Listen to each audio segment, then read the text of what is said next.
In this video, we're going to compare two fractions. In the example on the left-hand side, would you rather have 3/13 of a pizza or 7/11 of a pizza?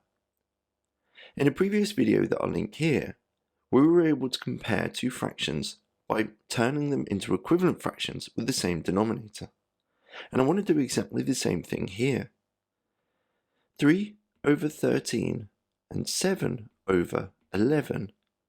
I want to convert into equivalent fractions where the denominators are the same.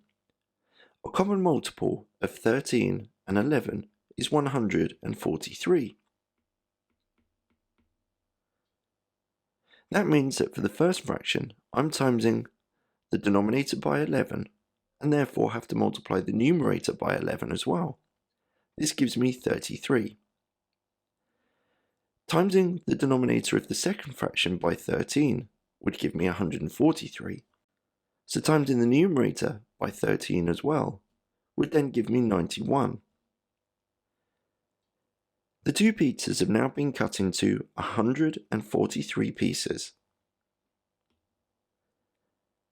And now that they've been cut into the same number, looking at the numerators, I can see that 91 is bigger than 33. So, which pizza would I rather have? I'd have 7/11, simply because 7/11 is bigger than 3/11. Pause the video here and have a go at the question on the right hand side. When you're ready for the answer, press play.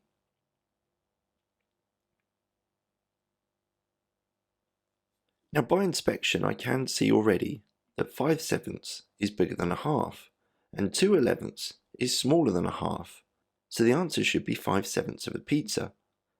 But in order to show your understanding, let's find the equivalent fractions where the denominators are the same. So 2/11 and 5/7 will have a common denominator of 77. Timesing the first fraction by 7 will give me a numerator of 14.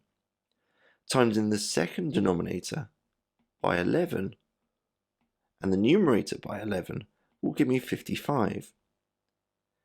I can clearly see that 55 is greater than 14, and therefore 5/7 is bigger than 2/11. So, the original inspection was correct, that 5/7 is a bigger number than 2/11.